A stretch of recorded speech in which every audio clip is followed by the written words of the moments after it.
Тэгэхээр бол яг нь хөргөж боловсруулах технологийн ангилал хөргөх хөлтөл тэдгээрийн онцлог гэдэг өнөөдрийн лекц ахад. За энэ бол яг хөө бид нар энэ хөргөлтийн төхөөрөмж тэр хөлдөөлтийн төхөөрөмжүүд энэ эдгээр дээр нь юу үзэх юм бэ гэдэг.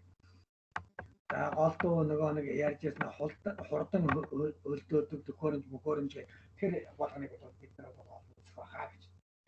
За хөргөх технологи бол яг нь дотроо маш олноор ангилж болно. За хамгийн эхлээд бол хөргөх температураар нь ангилах юм байна. Орчны температуртай болтол хөргөх. Хөлдөх температур бүтэл хөргөх. Хөлдөх гэсэн энэ хөргөх температураар. За бид мэдээж энэ бидний мэддэг юм байна тийм ээ. Эхлээд бол орчны температуртай болтол хөргөх.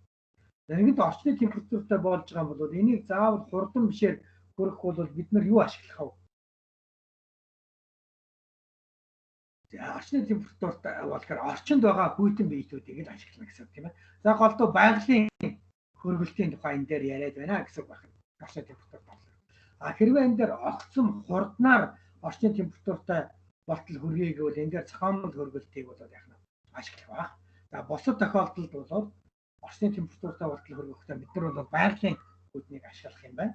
За тэгэхээр байгалийн хүйтнийг үйлдвэрлэдэг хөргөх төхөөрөмжүүд маань бол юу байх вэ гэхээр за янз бүрийн агаар үлээлтийн хэрэгслүүд байна тийм ээ. Вентиляцийн системүүд. За дараад нь бол одоо усан хөргөлтийн төхөөрөмжүүд байна. За усан хөргөлт гэхээр нөө тухайн бүтээгдэхүүн чи ямар хэсгээс хамаарат усан хөргөлтийн маш олон янз байна. За бид нар усан хөргөлтийн төхөөрөмжүүд үзнэ. За яаж хөргөх вэ? Агаараа хөргөлт, усан хөргөлтийн төхөөрөмжүүдийг бид нар үзнэ. Энэ нь бол яг нь орчны температуртай болтол хөргөх ийм технологи байх нэ гэж. За хөлдөх температур хүртэл хөргөнө. За тэгэхээр энэ орчны температураас нам болтол хөргөх юм байна гэсэн үг тийм үү? За жишээлбэл одоо хүнсний бүтээгдэхүүнийг ихэвчлэн 0 градусын температур хүртэл хөргөх юм байна гэж тийм ээ. За зарим бүтээгдэхүүн бол 0-оос дээш хүртэл хөлдөх температуртаа хүрдэн штэ. 0-оос дээш температурт хөлддөг биет мэдэх үү та нар? Жишээ хэлдэ. Тэгээс өндөр температурт хөлддөг биет. Юу вэ? Хүнс. Би ч одоо хүнсний багш учраас хүнсэл асууж байгаа шүү дээ тийм ээ.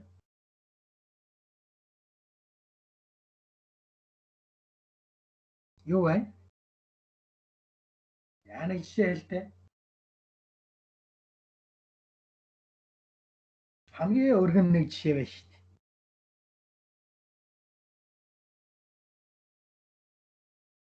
Амтны гаралтай тос байна. Тийм үү? Тос. Зарцчдаг штэ. Зарцсныхаа дараа хөргөөд байхаар тос цаашаа хөлдөж гин үү? Магадгүй дотроо ус агуулсан тосол гэхээс биш яг ус мус агаалаагүй тийм цэвэр одоо яг амтны гаралтай тос бол за ерөнхийдөө бол нэг 13 градуст бол ер нь хөлдөж шүү. 13 градус гэхэд бүх амтны гаралтай тосууд ер нь хөлдөж байна. За тэр амтны гаралтай тосон дотроос нөгөө бидний мэддэг омега 3 гэж загсны тос. За биднийхээр бол нэг сайн мэдэх юм бол адууны одоо далан молонд агуулдаг омега 3 өндөр агуулдаг тэр тоснууд бол яг нь энэс нам температур бүр намдаа 6 градусмараас очиж хөлддөг. Тэгэхээр омега 3 адууны тос эдгээр зарцахгүй байгаад байдаг, хөлдөхгүй байгаад байдаг шалтгаан нь бол тэр хөлдөх температур байх юм тийм ээ. Тэгэхээр бид нар хөлдөх температур нь өндөр юм угаасаа мэдэх юм шүү дээ. Юу байх нь? Агуултай амтны гаралтай тос байна. За тэр зам ямааны тос бол өстой таг бэлтгэндээ тийм ээ ямааны тос тийм ээ. За дараад нь хөлдөх. Хөлдөх гэдэг нь хөлдөх температурыг хэтрүүлээд цааш нь хөргөсөн ийм юмны тухай ярьж байна. Яг хөлдөх температур хүртэл хөргөх тэр технологиор бид нар ямар тоон төхөөрөмж хэрэглэнэ вэ? За энэ онцлогоос хамаарх нь. Мэдээд одоо сая шиг амтны гаралтай тос хөргөж байвал бид нар ус мусаар хөргөж болох нь шүү дээ. Хөлдөж. Тийм үү? Тэгвэл байгалийн болон зохиомл хөргөлт хоёрыг хоёулангийн ашиглах нь гэхдээ зохиомл хөргөлт гол төлөв хэрэглэгдэнэ. Тийм ээ? Байгалийн хөргүүр зохиомл хөргүүр хоёроо бол ялгаад байгаа юм шүү дээ, тийм ээ? бидний онлоор нь үзээд байгаа бол зохиомжтой хөргөлт, байгалийн хөргөлт гэдэг маань зүгээр л мөс, ус, давс одоо юу гэдгийг за давс гэдэг нь үү давстаа ус гэж хэлсэн чандараа давс гэж хэлчихлээ. Давстаа ус тэр нь арсаал тийм ээ. Өшөө юу гэдгийг агаар энэ болгоныг ашиглаж байгаа нь бол яах нь байгалийн хөргөлт. За тэгэхээр хөлдөх температур хүртэл хөргөхөд бол бид нар яах нь заримдаа мөс ашиглаад өвөл биднэрт одоо мөс цас байна. За өвөл одоо гадаа хүйтэн температур байна. Тэр үедлүүд хөлдөх температур хүртэл хөргөж болно гэж. За хөлдөөх бол одоо яахаарахгүй. Ер нь бол зохиомжтой хөргөлтийн төхөөрөмжөд голдлого ашиглана да. За Монгол улсад бол өвөл болдог учраас өвөл бол юу ашиглаж болох нь цас мөс ашиглаж болно. За тэгэхээр голдлого зохиомжтой хөргөлт ашиглана гэж.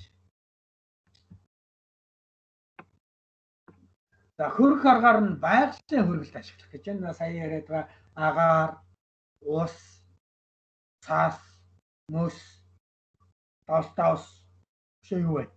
Та нар өшөө юу хэлэх вэ? Байгалийн хөргөлтөнд.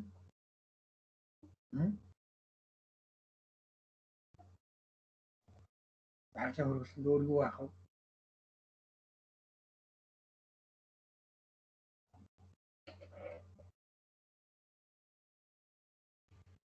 За янз бүрийн хүйтэн биетүүд одоо бүгдээрээ л орно. За энэ чинь бол янз бүрийн металл хүйтэн металлууд байж болно, тийм ээ. Маш хурдан хөлдөөхийн тулд хөлдөөсөн металлаар нааж ингэж хөлддөг барьдаг. За энэ металлаар хурдан хөлдөөддөг нэг технологи Монголд одоо нэвтрээд байгаа. Ямар технологи юундаар нэвтрээд байгаа вэ? Мал тамгалах гэж сонссон уу? Малаа тэгээд тамгалж байгаа хүн байна уу? Саяхан тамгалсан уу? Байна. Азаттаар тамга хөлдөөж дүрэл.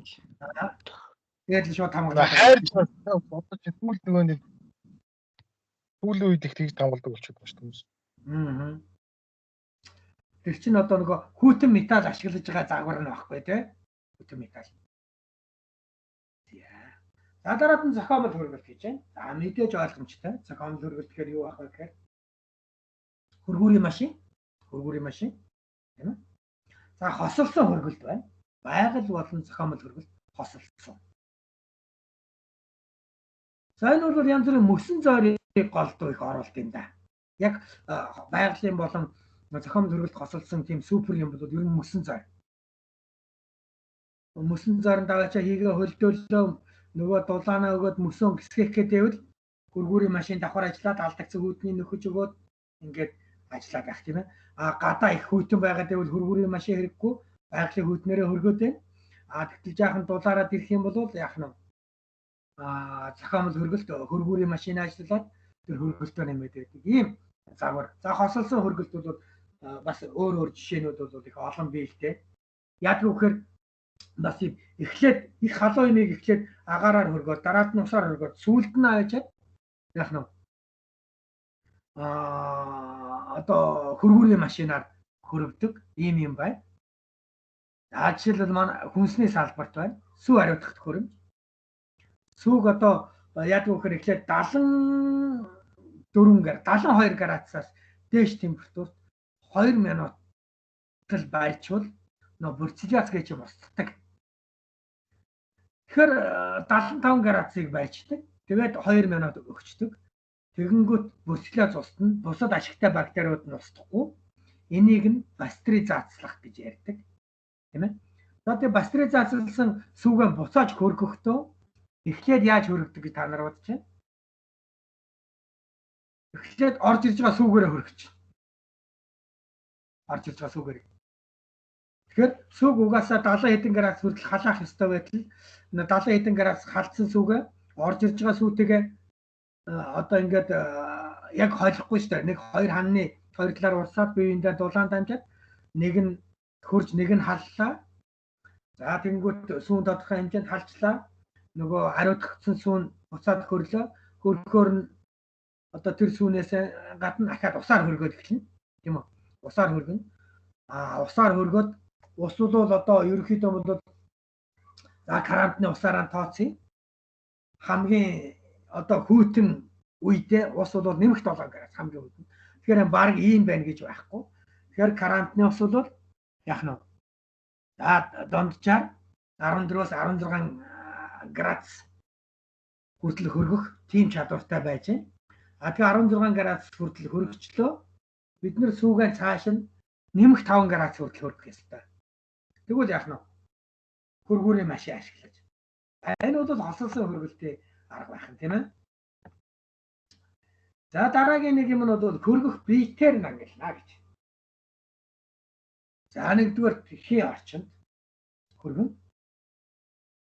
За хүнсний салбарт бол хий орчинд хөргөдөг маш олон хөргөлтийн төхөөрөмжүүд байна. За та нар юу байгаа байх гэж бодож байна? За агаараар конвекслал тэгэл цаана зохиомжтой хөргөлтийн машин тэр хооронд нь агаар дулаан зөөдөг юм хий орчноор хөргөдөг юм их байна. Хүнсний салбарт юу гэж хөргөдөг юм болов? За мэдээж нөгөө махын чинь хүнсний ногоогийн чинь тэр болгоны чинь хүйтнээр хадгалахдаа бид нар бол энэ агарын конвекцээр хөргөж байгаа шүү дээ тийм ээ. Мэдээж ойлгомжтой. За мах одоо тийм бит ерөнхийдөө хэлээд ирэхээр мах байдаг юм уу хүнсний ногоо гэдэг энэ бит тийм юунуудыг голдуу хий орчинд хөргөж байна. Яг гэвэл тал талаас нь хөргөж одоо бөөрийнхий байцаал гэхэд зөвхөн контактлаад нэг талаас нь хөргөх боломжгүй тэр бөөрийнхий байцаанд нь зориулсан бүх талаас нь харьцдаг тийм контактын арга гэж байхгүй. Тэгэхээр хий дотор л хөргөж байна. За байцааг норгож бас болохгүй төмс уулзсан гэж норгоо тэргээр нь гүйтэг хөргөх боломжгүй. Инхээр бол бид нар бол яг нь конвекцийн аргыг хэрэглэх нь хий орчинд хөргөх конвекцийн арга байна тийм ээ. За тэгээд конвекцийн аргаар хөргөдөг хүнсний салбарт бол олон юм байна. За хамгийн их маш их хөргөдөг юм бол чихрийн үйлдвэрлэл. Та нар мэдэх юм бол одоо юу вэ? Чихэр өөрөө халуун хайлан болоод ирлээ чихрийг буцааж хөргөж зарцааж хатуу бийт болгоно. За чихэр дотроо бүх чихэрнүүд эрээснүүд, гаатай чихэр, хатуу чихэр, шоколад, одоо юу гэдгийг энэ бүх чихэрнүүд. За энэ дотор харин энэ хөргөлтийг маш бага хэрэгэлдэг ийм чихэр бол гурилан холцтой тийм чихэрнүүд байдаг. За бусд нь бол бүгдээрээ одоо бидний сэлцэгнөр буюу нөгөө мармеладны чихрүүд тийм ээ. Зефир, мефир энэ болгон бол дандаа хөргөлт ашигладаг. Ингэж хөрөхгүй бол бид нөгөө хэв юундаа наалдаж үлдэн. Одоо чихэр бол цаасандаа наалддаг шүү дээ тийм ээ. Тэр чихрийг хүйтэн байлгаад явал цаасандаа юу наалддаг. Халаасны улмаас л зарим нэг чихрнүүд нэгээ цаасандаа наалдчаад хуулахад бид нар хэцүү байдаг бол хадгалалтын горим зөрчиж байгаа тодорхой одоо бүр чихрийн тэр юу өөрөө нэг хайлах хүртлээ чихүү бараг халаад буцаж зарцсан учраас тэр юунд одоо ирээснүүд голдуу нэг зарим ирээс зүгээр байхад зарим ирээс ингээд нэг тэр нэгэн цагаан цаасандаа бүр наалтцсан эднэр байдаг шүү дээ. Тэр бол хадгалтын технологи алдсан байна л гэсэн үг. Хий орчинд хөргөөгүй байна, хөргөж чадаагүй байна л гэсэн үг тийм үү. За тэгээд далхны хөргөлт байна. Далх бол харин огцом хөргөдөг далхгүй зүгээр удаан хөргөлттэй далхгүй. За гол төлөв далхыг бол удаан хөргөдөг учраас зүгээр агаараар л энэ одоо бараг агаарыг үлээхгүй шихүү энэ агаарт бол хөргөдөг. За огцом хөргөлт явж чигийн туналж явбал бид нар нэг далах түүхээр нь мантууд түүхээр нь гэж ярьдаг тийм ээ. Тэр бол нөгөө юуны гархмалын задралын бас нэг өөр процесс явчаад тэгээд идэхэд бид нар тааламжгүй амттай тэгээд урд нь өөрөө хоорондоо наалтсан. Уг нь бодоод уургийн задрал явагдсан байна. Тэгээд ахаад буцаагаад хөргөхдөө тийм дотор нь конденсацийн үйлдэл явуулснаас болоод тийм ахаад денатурацийн тийм өөр процесс явагдчихдаг. Тэрийг бид нар түүхэлсэн гэж ярьдаг тийм үү. За гэх мэтлэн за тэгэл одоо хүнсэнд өөр хөргөх бол одоо маш олон юмнууд байна да. За зарим маримгийг бол ярилтгүй сүүн бүтээгдэхүүнүүдийг бол бүгдийг ярилтгүй тийм ээ. Сүүн бүтээгдэхүүн бол бүгд л хөргөлттэй холбоотой тийм юм байна. За махнууд бол ихэнх л одоо хөргөлттэй холбоотой. За арай нэг хөргөлт баг хэрэгэлдэг мах гэх юм бол хям юм уу? Угаасаа өөрийг нөгөө тийм ээ өндөр температурт боловсруулаад дотор нь нөгөө давс мавсын их хийгээд энэ тодорхой орчинд бол дэвсгэр даахаар боловсруулсан хүмүүс учраас тийм байгаа хаа гэж. За шингэн орчинд хөргөдөг За энэ шингэн орчны хөргөлт нь бол конвекс контактын арга хоёулаа оролцсон юм байт юм байна. За шингэнд хөргөдөг ямар хөргөлт байна?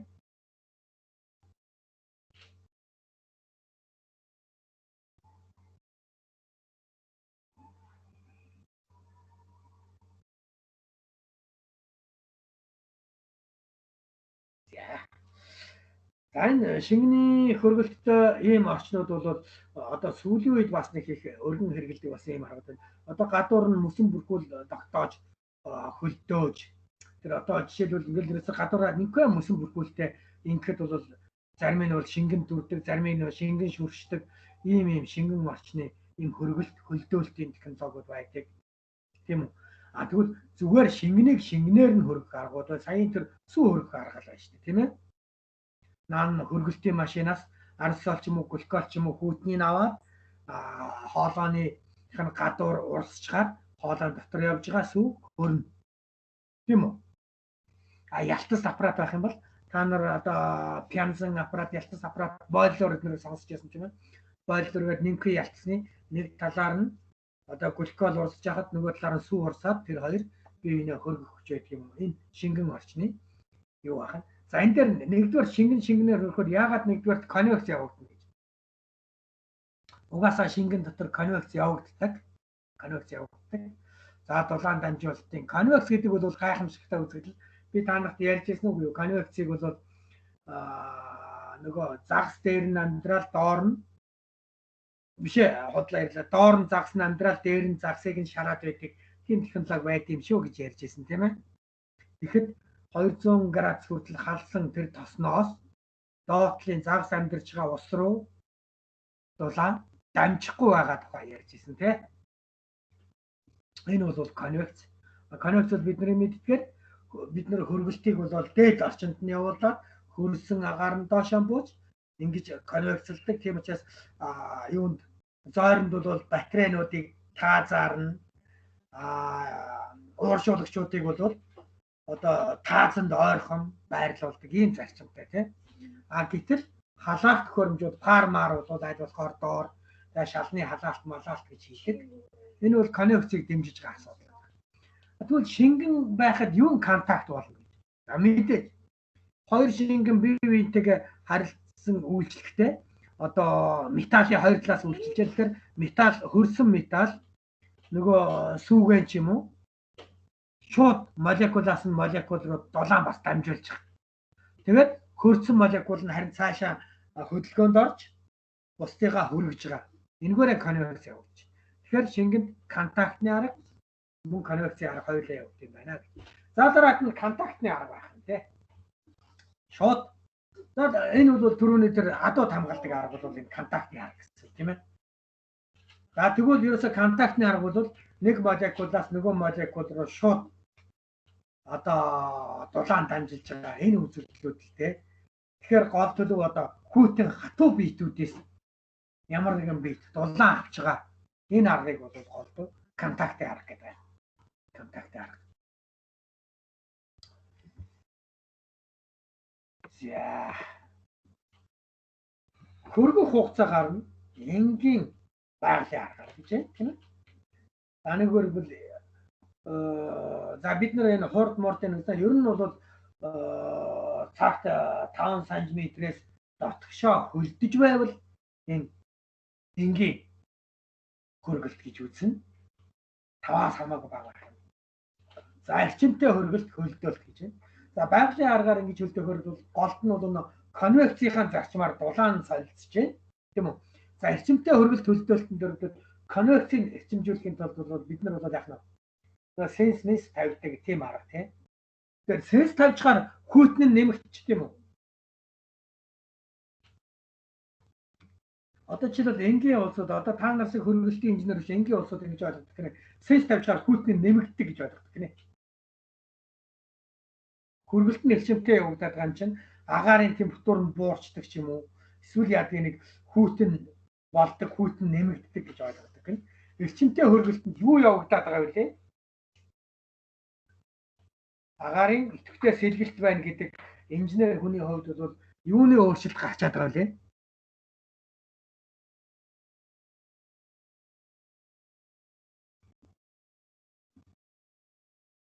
Та нар юу гэж хэлэх вэ?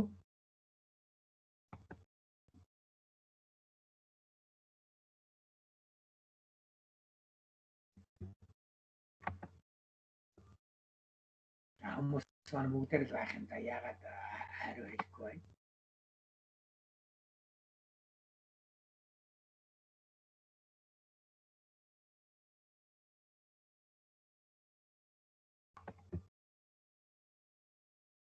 За мэдээж тэр бол амархан шүү дээ. Юу яах вэ гэхээр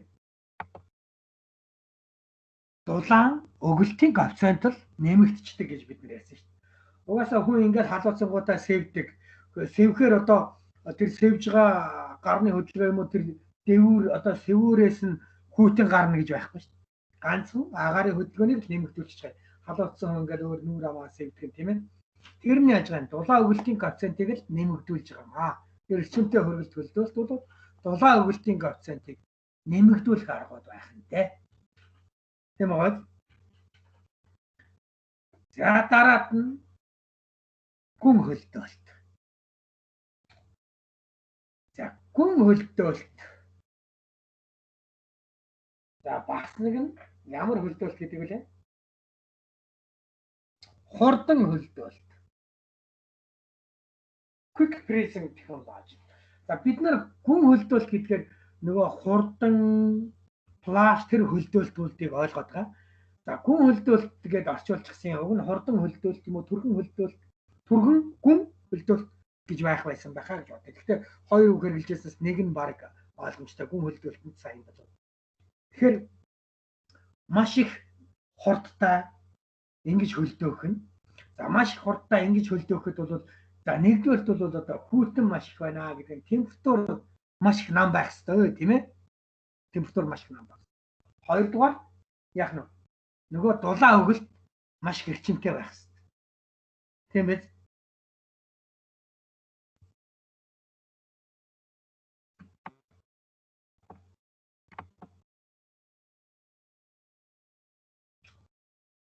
За хөргөх боловсруулалтаар нь ингэж их олон ангилан гинтэй.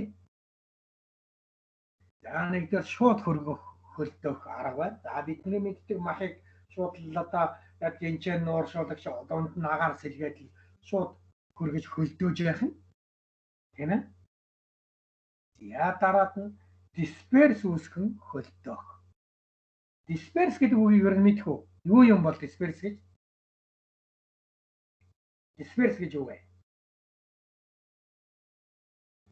Эмульс гэж юу вэ? Дисперс гэж юу вэ?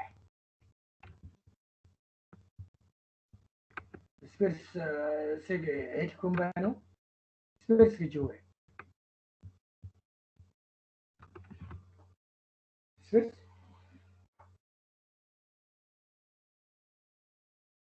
ер нь сонссон үг байна уу? Сонсоогүй үг байна уу?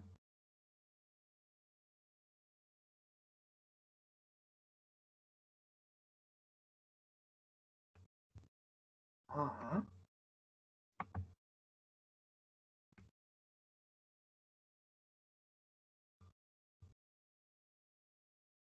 Ноор харж байгаа. Бямсрэй сонссон үг байна уу? Дисперс. Ерөнхийдөө дисперс гэж мэднэ мэдэхгүй л гэдэг нь багш нь нэрэлтэй байна. Мэдэхгүй бол тайлбарлаад өгье. Мэдчихвэл бас олон юм яриад явах гэж асуугаад байна шүү дээ. Мэдчихвэл сайн байна надад хэлээд өг. Дисперс гэдэг үг мэдгүй.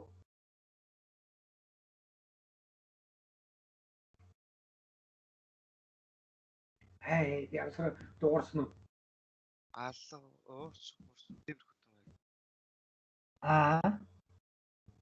Ямсрангийн хоолой сайн сонсохгүй. Болохгүй наа. За одоо болж байна. За. Уурчих байж магадгүй. Дисперс гэдэг нь юм нэг биед хоёр өөр төрлөөс тогтсон тийм нэг биетийг дисперс гэж ярьдээ. Дисперс. За жишээлбэл сүг дисперс систем гэж ярьдаг байхгүй. Эмульс систем гэдэг юм аа. Яг нь дисперс систем гэхээр энэ жишээлбэл манан байна штэ. Дисперс систем. Ягаад манан дисперс систем гэж танд болж байгаа гэхээр хий орчин дотор шингэний бөмбөлгүүд оршин байгаа энэ имийг дисперс систем гэж дисперс гэж ярьдаг. Манан хамгийн сонгогдсон жишээ байгаа. За дараагийн нэг disperse систем нь toss. Toss тэгвэл юун дотор юу байна вэ?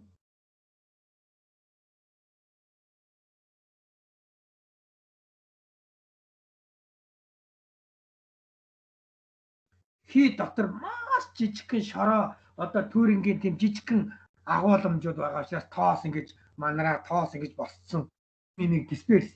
Тоос бол disperse-ийн нэг юу байх нь манан нэг байх нь дахиад нэг мондөг том юм бий. Та нарын маш сайн мэддэг. За баг үзэн яддаг ч юм уу нэг том юм байна. Одоо бас үзэн ядахгүй хэрэглээд байна шүү. Одоо сургууль дээр хаяа ороход зарим улсууд нь аргал өгүүлээд байна. Тэгэхээр нэг том disperse систем юу байх нь?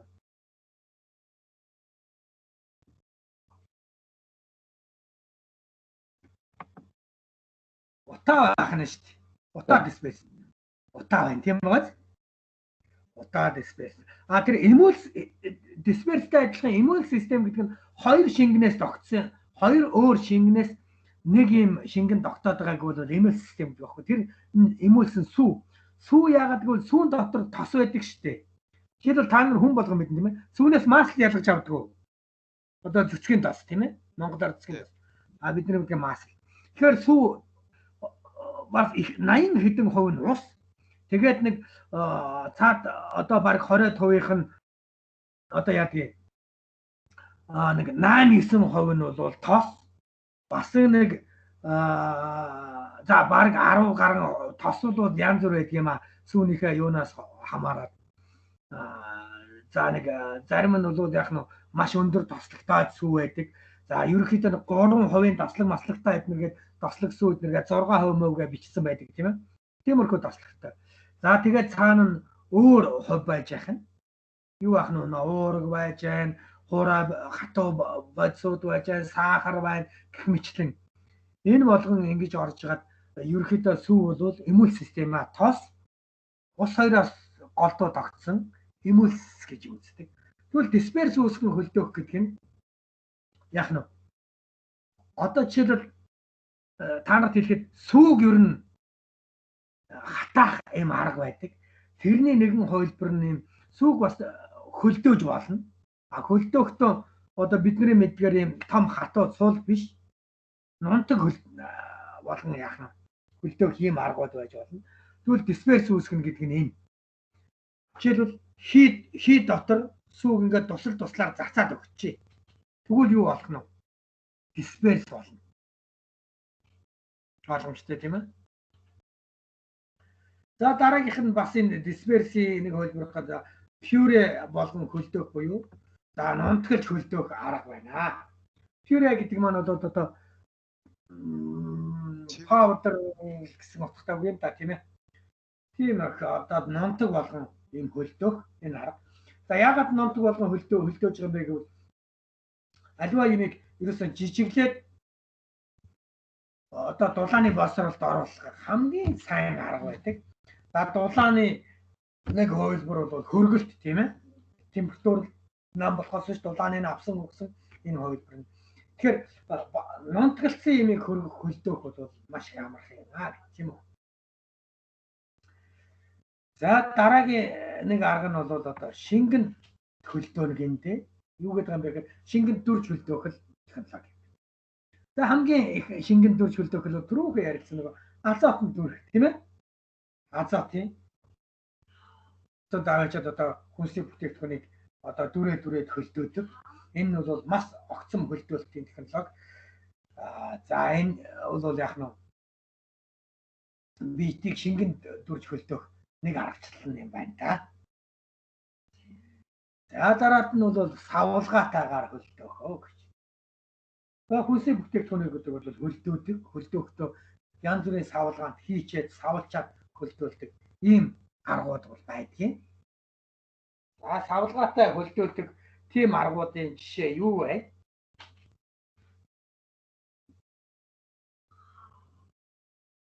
Савлаж хөлдөөлдөг.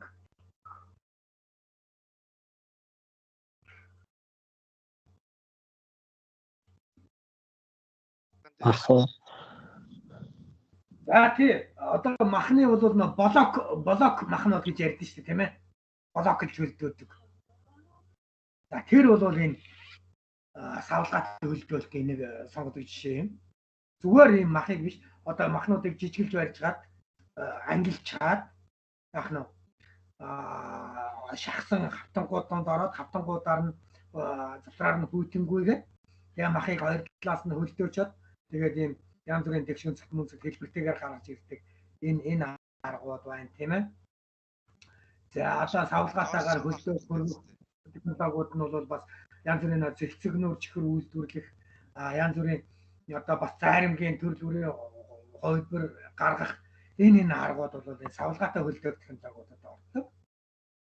За дараад нь сэрэг орчинд хөргөх бас хөлдөөх технологи юм шүү тийм ээ. За сэрэг орчин гэж хэлсэн боловч бид нар ч яг ойлгохгүй байгаа бол энэ вакуум гэсэн үг л тийм. Вакуум хөлдөлт хөргөлтийн арга. За альва имийг бол ерөөсө даралтыг бууруулаад авах юм бол температур нь буураад. Тэгэл тэнд нь хүйтэн юм оруулаад хөргөж хөлдөөх ийм арга бол сэрэг орчинд вакуум орчинд хөлдөөх арга байна тийм ээ. За орчны өөрчлөлттэйгээр хөргөхөө гэж. За хүнсний салбар сүүлийн үед одоо өргөн хэрэглэгдээд байгаа нэг юу болоод эндээ орчны өөрчлөлт. Орчныг нь одоо яах нь өөрчлөлт. За жишээлбэл одоо бидний мэддгээр одоо жимс байна, хүнсний ногоо байна. Эднэр бол голдол одоо амьсгалж барьж идэг. Тэгээд эсвэл одоо янз бүрийн одоо мах цахыг эднэр тэрс маань эсэлддэг бүтээгдэхүүн байж болно. Тийм ээ. Хүчил төрөгчтэй оролд ордог гэсэн үг л дээ ерөөсөө. Хүчил төрөгчөөр амьсгалаад эсэлддэг, хүчил төрөгчөөр өөрөө амьсгалдаг одоо ургамал эднэр байж болно. Энэ эднэрийг нь бол яах нь орчныг өөрчилчих юм бол хүчил төрөгчгүй болгочих юм бол орчны өөрчлөлттэй болчихж байна гэсэн. За хүчил төрөгчгүй болгох 2 3 арга байна. За нэгдүгээрт бол азотын орчинд оруулж болж байна. Хоёрдугаарх нь бол CO2-ийн орчинд оруулж болж байна. Тийм ээ. Өшөө бол энэ над вакуумдаг арга ч юм байна. Тийм үү? Гэх мэтлэн орчны өөрчлөлттэй болгож хөргөдөг ийм аргууд байна. Хөргөдөг, хадгалдаг ийм аргууд байна гэж. За жимс нь хүнсний ногооны хэсгүүдийн жоох алгасчи. За энийг нь та нар хараарай.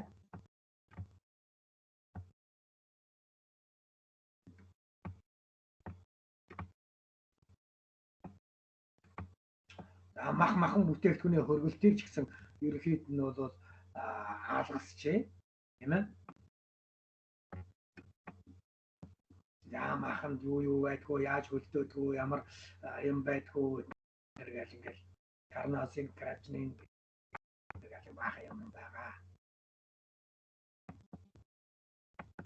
За энэ дээр харин нэг юм зүгээр яг хөрөх технологиор үгний үзэж баг. Гэхдээ энэ дээр нэг сонин хоёр юм яри. Махыг бол нэг нь бол ийм хөргөж тэгээд дараад нь хадгалалт хийдэг нэг юм арга. Энэ нь бол сэврэлт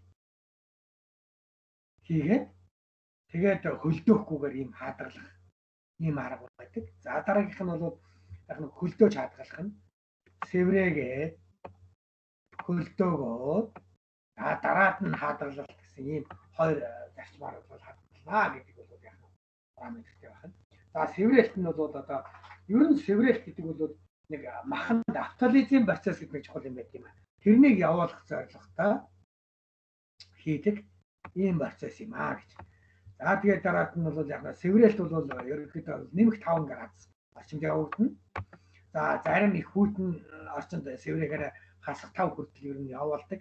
Гэхдээ бол ер нь бол 5 градусын орчинд сэврэлтийг бол хийдэг. За хөлдөөлт нь бол мэдээж хасах 30 градус явуулна. Хадгалалт нь хасах 18 градуст явна ч гэдэг юм уу тийм ээ. За за тэгээ чиглэг орчин чиг нь ямар байх вэ?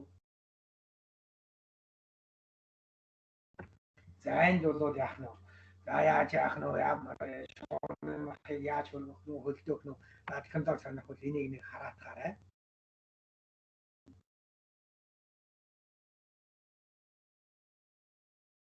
За дүүжин замдаар хөргөлт нь ямар байх нь тийм ээ. Хөлтөөлт нь ямар байх нь гэдэг энэ байж. За хөлтөөс махыг хадгалалт энэ ямар. За биний гол яараа та байгаа юм. Энэ хэсгийг үзээд яа гэдэг.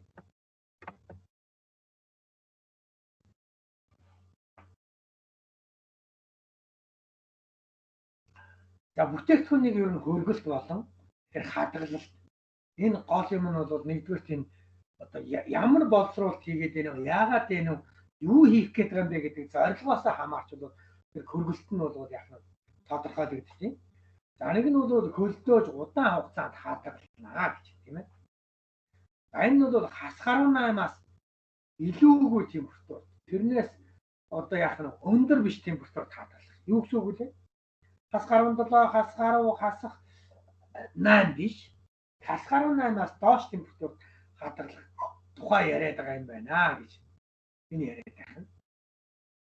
За энэ бол ерөөсөө удаан хадгалалтын технологийн тухай яриад байгаа юм байна. Тийм үү? За энэ хас гаруй 8 градустай ийм хадгалалт бол юу юунд байдаг юм бэ? Та нар юу юуг ингэж хадгалах байх гэж бодож байна? Махыг хадгална ямар ч юм шиг. За хамгийн дөрөнд мах байна шүү.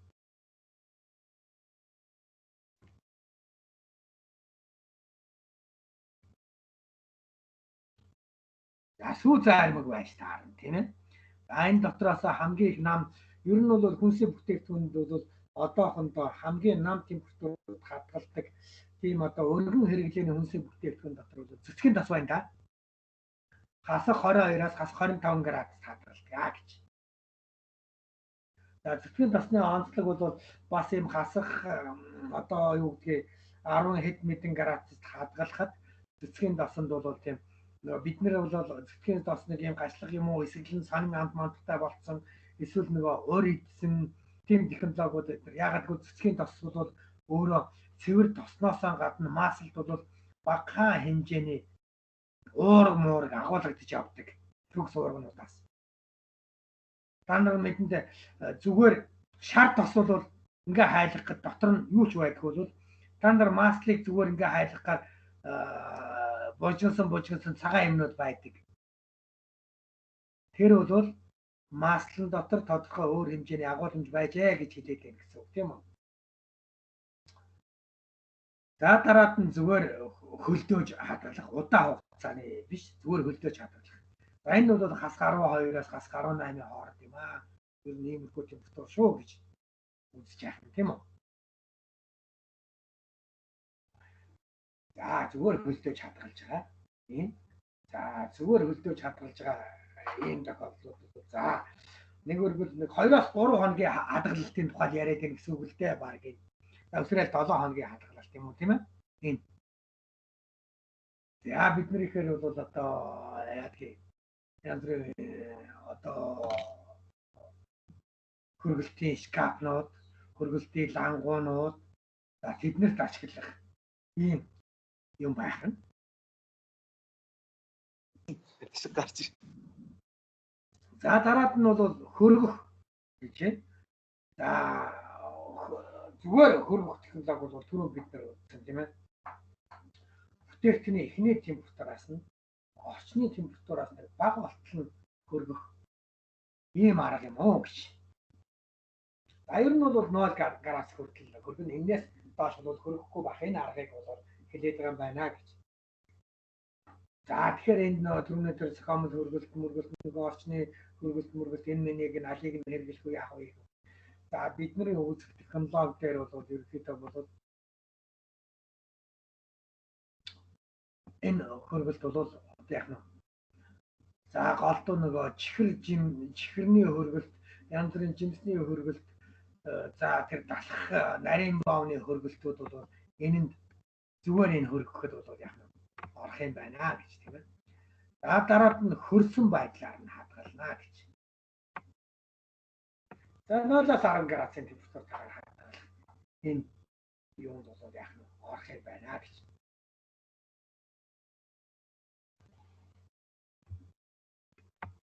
За хөлдөөн одоо чадал хөлдөөх гэж байна. За энэ бол 24 цагийн дотор голдуу хөлдөн. Тэгэхээр хас 18 градусын температуртай болтол бүтээгдэхүүнийг хөлдөөх энэ арга байж байна. За тэгвэл бид нэр одоо хүнсээ бүтээгдэхүүнийг бол яах нь хас 18 градустай болгож хөлдөөх ийм аргууд бол одоо мэдэн дээ. За хамгийн түрүүнд бол одоо зайрамгийг хөлдөөдөг ийм арга байх нь тийм ээ. Хас 5 градус зайрамгийг болгочоод дараад нь хадгалалтын температур даах. Зайрамг хоёр янз байдаг шүү дээ та нар мэдгүй. Зөөлөн зайрамг за хатуус гэж хэлний яг гүс төрөлттэй зайрамг гэж ярьдаг тийм ээ. Зөөлөн зайрамг гэхээр фризераас шууд гарч ирэл нөгөө сүүн зайрамг гэж бид нар иддэг шүү дээ тийм үү? Энэ бол зөөлөн зайрамг гэж байдаг. Одоо бид нар бол хүнсний салбарын бол рестораны зайрамг гэж ярьдаг байсан. Одоо бол фризер нь гадна гараад одоо сүүн зайрамгууд одоо шууд хөлдөөгөөд энэ зарж байгаа энэ зайрамгууд байна. За тэгвэл хатуу буюу гүст хөргөлттэй зайрамг гэдэг маань бол нөгөө сүүний үйлдвэрт фризераас нь гарч ирээд дараад нь тийм том шкафанд хөргөөд тэгээд хэд хоногоор юм хадгалчихсан ийм зайрамг байж болох нь. Тэгвэл тэр зайрамгийг бол бид нар бол яг 18 градустай болтол 24 цагийн болтол хөргөдөг ийм технологид нь оруулж байгаа юм байна гэж. Тийм үү? За дараад нь бол гүн хөлдөөх технологи гэж.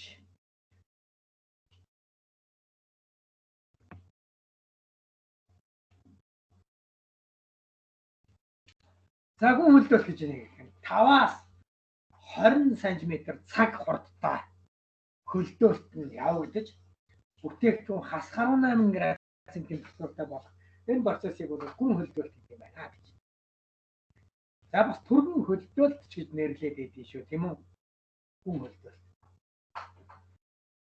20 см цаг. Нэг цаг 20 см-ийн гүнтэй хөлдөх нь шүү. Багадаа л 5 см. За гүн хөлдөөлт бол манай хүнсний салбарт бол мах хөлдөөх технологи байна тийм аа. За одоо нэг үхрийн гуй байна гэж бодъё. Үхрийн гуй хэр зузаантай байх бол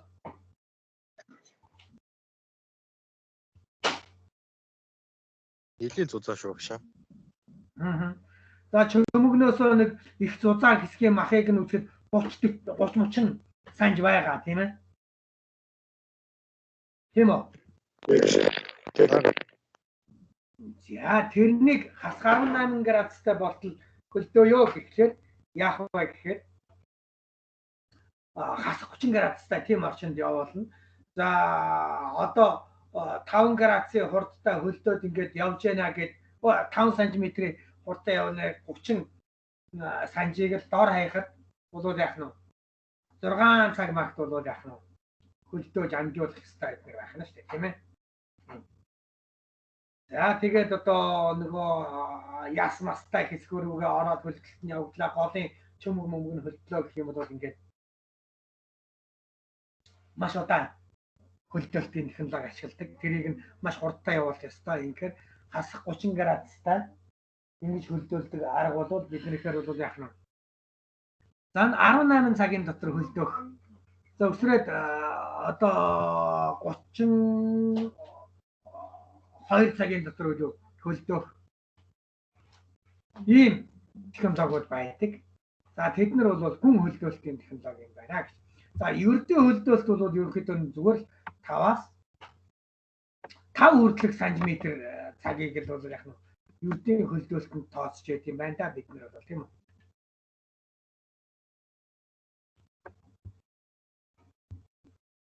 За тэгэхээр бид нар энд бол за гүн хөлдөөлт хийхэд бол маш онцлог төхөөрөмжүүдийг бол ашиглах хэрэгтэй юм байна. За жишээлбэл одоо флюцацийн аппарат бид нэр альвий яах нь хуурмаг босмол давхтай тийм хөлдөөлтийн арга бий. Хуурмаг босмол давхтай. Юм ингээ буцлаад байгаа юм шиг хөлдөөлдөг арга байх нь шүү дээ. За энийг санаа арга байх нь. За энийг юундаар явуулдаг вэ гэж жишээлбэл жижигхэн одоо биднийхээр бол чатарган матрган янз бүрийн жимс байна тийм ээ. одоо цацраган жимсийг үйлдвэрлэлт бол ийм одоо манай цацраг нь бол яг бүгдээр ингээд наалтцсан. Бид нар бол нөө хуурам нэг давхаргын хөлдөлд ашиглах болохоор ингээд наалтцсан. Нэг хэрэглэхээр яах нь вэ? Сөхөөр завчиж хувааж авахаас өөр аргагүй юм байна тий. Гэтэл гадаадд жимсүүдийг бол нэг нэгээр нь хөлдөдөг. Хүрийн нүд бол ер нь баг зарим үед бол нэг нэгээрээ хөлдсөн шахуу байдаг ч тийм ээ. За мал эднэр бол хөлдөхөр нэг нэгээр тэднийг тийж ганцаар нь хөлдөөлдөг арга байдаг. Яа арга байх вэ гэхээр дороос нь хүүтэй агараар ингээд үлээ. Тэгээд ийм торон дээр тавьдсан бай. Дороос нь хүүтэй агараар үлээхээр тэр яах вэ? Ингээ бужигнаад дэшээ доошо хөдөлөх юм байгаа зү тий. А тэгэхээр хүүтэй агаар нь нөгөө огцом хөлдөөхийн тулд хас гаруй 8-аас одоо нам температур байх нь тийм ээ. Хас гаруй 8-аас доош нам температур байх нь. Тэгэхээр тийм хүүтэй агаараар үлээгээд ирэхэд нөгөөдөл маань гүн хөлдөлтөнд орно. Тэгэхээр босломор давхаргаар ингэж явах. Тэгэхээр нөгөө юунууд маань жимснүүд маань нэг нэгээр нь хөлдөж байна. За бас жижигхэн загсуудыг тэгж хөлдөөдөг, нэг нэгээр нь хөлдөөдөг. Тэгмчлэн ийм аргууд байх юм лээ.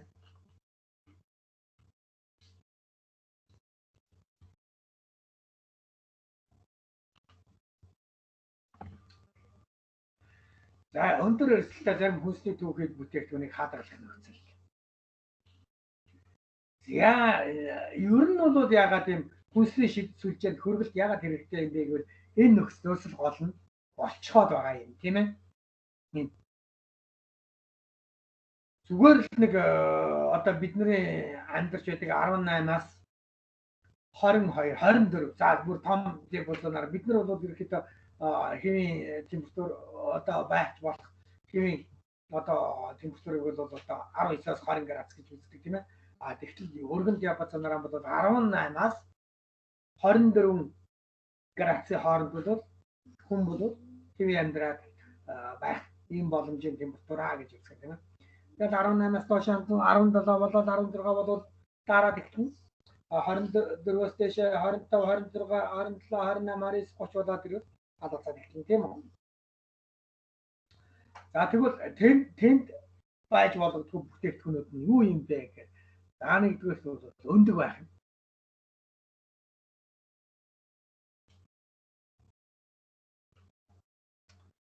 За нэгдүгээрт өндгийг хадгалах нөхцөл нь бол ер нь бол битүү саунд хадгалах юм. За мэдээж тодорхой нам температур хадгалах. Гэхдээ өндгийг хөлдөөж болохгүй гэдэг бүгд мэд тийм үү. За дараад нь түүхийн махны хадгалалтай. За мэдээж удаан хугацаанд хадгалах бол ингэж хадгална. Тийм үү.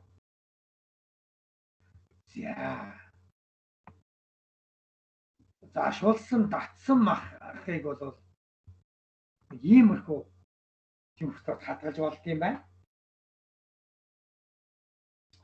За дотор махыг бол бас нэг иймэрхүү юм хадгалж болд юм байна. За мэдээж хөлдөөх юм бол аль ч мах нь газ гаруй 8 байх болно. За шулсан мах. За шулсан махыг бол одоо яах нь бид нар бол олон хоногоор удаан хугацаанд хадгалахгүй шүү дээ тийм ээ. За мөн татсан махыг тийм биз? Махыг татчихад л одоо юу гэдэг тэдэн жил хадгалъя, тэдэн сар хадгалъя гэхгүй. Ийм учраас тэдний гүний хэмнэ шүү. Гүний температур гэж юу вэ? Та нар гүний температур гэж юу яа бодоод байна? Перископын нөгөө температурыг хэлээд байгаа юм шиг байна. Нөгөө нэг перископ билүү нөгөө нэг гүний перископын температурыг биш гүний температур гэж зүгээр л бүтээгдэхүүний махны гүний хоол байгаа. Махны гүний температур гэх юм бол одоо цул махны хамгийн гол диаметрийн дундаж диаметрлсны хамгийн гол байгаа хэмжээсээ хэлээд байна л та тийм ээ. Тэгэхээр гүний температур бол жишээлбэл одоо махыг хөлдөөх үед гүний температур бол хамгийн багадаа хасах 8 байх ёстой гэж үздэг. Махыг хөлдлөө гэж үзэхэд бол гүнийхэн температур хасах 8 үржүүл за ерөөдөө болох нь дээ гэсэн байна тийм ээ. Тэгэхээр гадна тал нь бол хас гаруй 8-аас доош байж болно. Гүн нь л ядаж хас гаруй 8 болсон байх ёстой байна. Яах вэ тийм ээ.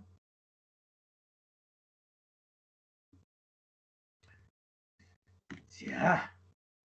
Тэгэхээр энэ татсан мах гүндээ нэг 4-8 градус. Крископ температур гэж бол юу вэ гэхээр ерөнхийдөө хүнсний бүтээгдэхүүн доторх шингэний хөлдөх температурыг л хэлээд байгаа юм да. Крископ температур гэхээр голдуу 0 градус үзээд байгаа. Гэтэл крископ температур бол бас яах нь буурдаг.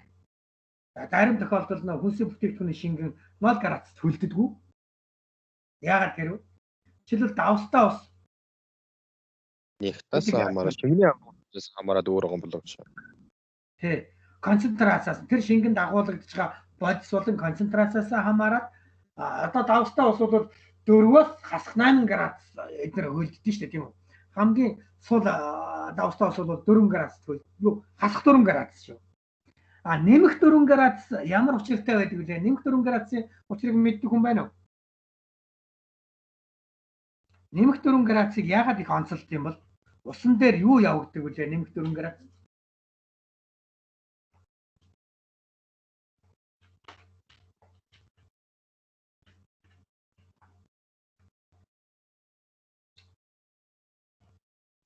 Нэмэх 4 градуст усны чухал параметрууд бол огцом өөрчлөгддөг. Жишээлбэл дулаан өгөлт, температур дамжуулалт, цахилгаан дамжуулалт эдгээр нь усан дээр нэмэх 4 градуст бол огцом өөрчлөлтөнд ордог. Усны тэлэлтийн коэффициент эдгээр нь. Тийм учраас 4 градуст усыг бол яах нь физик параметрийн хувьд бол маш их өөрчлөлтөнд ордог. Гол температураа гэж үздэг байхгүй. Тэгэхээр гүний температурны 4 градус гэж бариад байгаа. Тэгээд цаашаа яваад хасах 8 градус хүртэл байх. Энэ температур бол яах нь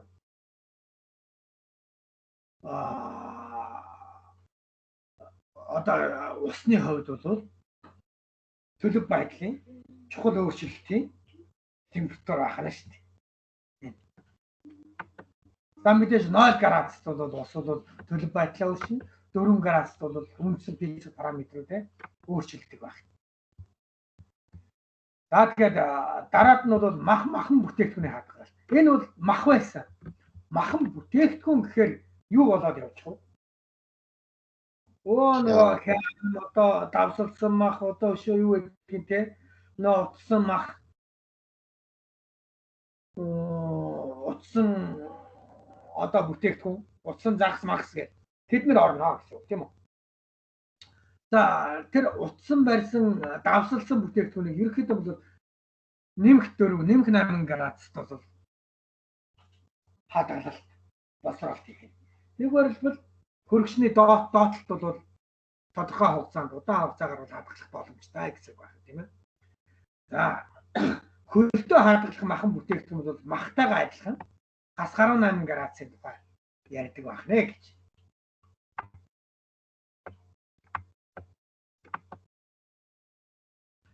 За сүүн бүтээгдэхүүний хувьд бол яах нь?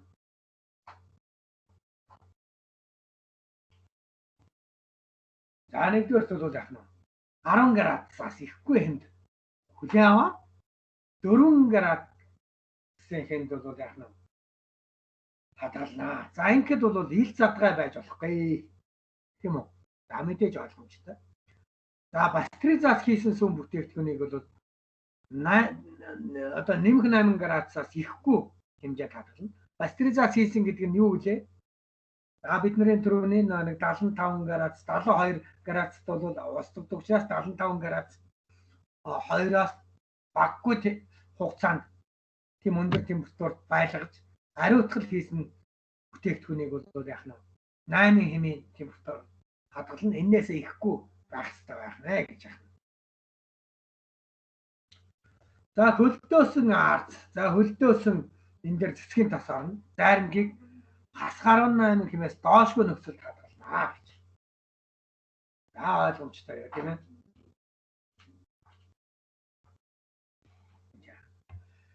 За кремтэй бүтээгдэхүүн түүний хадгалалт бодлоо гэж байна. За энэ дээр харин нэг стратегийн мундаг алдаа гарч тэ 2 тэгээс ихгүй нэмэх 60-аас гэж энэ артлын юунууд нь бол яах нь градусын тэмдэглэгээ нэм том болоод хөрчиж. Тэрнээс нэмэх 60 градус юу гэж байх вэ тийм ээ. За 0-6 градусын хооронд хадгалалт хийх боломжтой юм байна гэж. Боломжтой тийм ээ. За тэгэхээр энэ дээр витрин, лангу одоо юу гэдгийг тийм юм ашиглан шүү л гэсэн үг байна.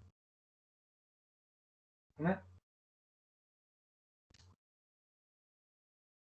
За. Ерөнхийдөө бол хүнсний бүтээгдэхүүний одоо хадгалалт бол ийм байх нь. За ийм учраас бид нэр хүнсний юунд бол яах нь бид нар хөргөлт гэх чимийг бол ашиглах нь. За тэгэхээр урдлын лекцэн дээр бол байгаа. Хөргөлтийг хүнсний бүтээгдэхүүний одоо сүлжээнд яаж хүнс үйлдвэрлэлийн хүнсний одоо сүлжээнд хаана хадгалах вэ гэхээр нэгдүгээр нь түүхийдийг хүлээн авах, түүхийдийг боловсруулахад хадгалж байгаа. Дараад нь одоо түүхий дээр бүтээгдэхүүн үйлдвэрлэхэд хөргөлтийг ашиглаж байгаа. Дараад нь тэр бүтээгдэхүүнээ тээвэрлэхэд худалдаалахад дараад нь хадгалахад бол яах нь хөргөлтийг ашиглаж байгаамаа гэдгийг үзсэн бол тэр хадгалал хөргөлт нь ямар технологи боловсруулалт ямар нөхцөл байдал юунд орж яаж явагдах юм бэ гэдгийг нь өнөөдрийн хичээлээр үзлээ. За та бүхэнд асуух юм байна уу? Би нэг юм асуучих уу? Тэр нөгөө нэг сүүг нэмэх 75 градуст ариутгадаг гэдэг байгаа шүү дээ нөгөө бусдаар. Тэрийг нэг тайлд яриад өгөөч төгөөс. За энэ пастеризац гэдэг нэг үг байгаа тань тий. Пастеризац. Ата ийтэй биш тийш би яга ийг өгч чиг. Пастеризац гэдэг орсороо. За ерөнхийдөө бол ер нь монголчууд сүүг хөөрүүлж дараад нь хэрэгэлдэж штэ. Ер нь түүхээс сүү хэрэгэлдэггүй. Энэ нь амьдралаас тогтцсон ганц уламжлал нь энэ пастеризацыг хийдэг байсан дагавар гэсэн. Юу гэхээр түүхээс сүү энэ хэрэглэнээс болоод бурцелиоз гэж өвчин дэлгэрдэг. Бурцелиоз. Боломжтой тийм ээ. За бурцелиоз бол хүнд бол тусгаараа болоод ёстой. Балалж өгөндөө нуус нурууны өвчтэй хөл гарын ангиндаг өвчтэй хөл гартаар янз бүрийн ясны юм ургадаг ийм сонин өвчнийг бурцелиозын өвчин. Тэгвэл энэ бурцелиоз үүсгэдэг тэр за харин балжны юм энэ дээр гарцсан бактери байна гэсэн үг. Бактери. Вирус үү бактери үү? Бактери байж таарна. Бактери. Тэр бактерийг устгахын тулд бол одоо микроорганизм байх юм тийм ээ. Тэрнийг устгахын тулд бол яг үхээр өндөр температур халааж ариутгадаг. Тэр өндөр температур нь бол 72 градус 2 минутанд байхаар бол тэр бурцелиозын үүсвэр тэр микроорганизм устж үгүй болдог баг. За ингэхээр сүүг бол одоо бидний нөгөө хөөрүүлдэг аргатай адилхан сүүний үйлдвэрт бол 75 градус хүртэл халаадаг тийм технологи байдаг. 75 градус. Тэгээ халаачаад тодорхой хугацаанд бол яах нь барина. Тэр нь 2 минут л байх. За тэгэхээр сүүг бол яах нь 75 градус хүртэл халаагаад 2-аас баггүй минутанд бариад тэгээ буцаагаад хөргөчдөг. Энэний дараа пастеризац хийсэн сүүг бол яах нь худалдаанд гаргаж болно. Тэргээр хүнсний бүтээгдэхүүн үйлдвэрлэж болно. Ийм юм явагддаг. За худалдаанд бол одоо бидний мэддэг энэ нөгөө янз бүрийн юунд савлсан энэ бүтээгдэхүүн бол голдуу стерилизацанд орсон сүү байгаа. Стерилизац гэдэг нь бүр 100 градус түүнээс өндөр температурт хийсэн. За пастеризацлсан сүү гэдэг нь бол зөвхөн 75 градус ариутгасан ийм сүү. Тэгээ энийг буцааж хөргөх технологи нь бид нар хөргөлд ордог. Яг гэвэл нөгөө 75 градустайгаар удаан хугацаанд хадгалж болохгүй.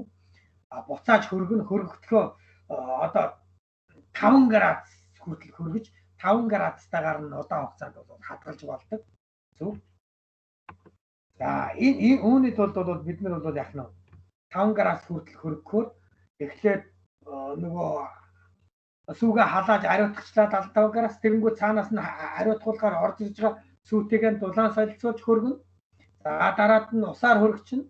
Усаар хөргснийхэн дараа яг нь одоо мөстөө ус юм уу арсаалаар хөргөн. Арсаал болохоор хөргүүрийн машинд хөргөгдөөд орж ирсэн юу ах нь давлтаа ус байх нь. Эсвэл глюкоз байж болно. Тийм ээ. Тэгж хөргөдөг юу төхөөрөмж байд юм аа. Тэрийг пастеризац явуулах төхөөрөмж буюу энэ нь ялтц аппарат байна гэж хэлээд.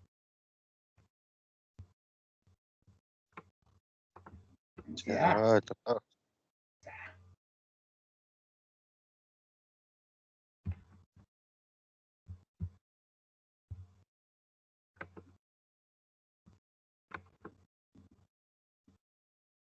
За видеог зогсооч. За энэ видеог би багтвал тавих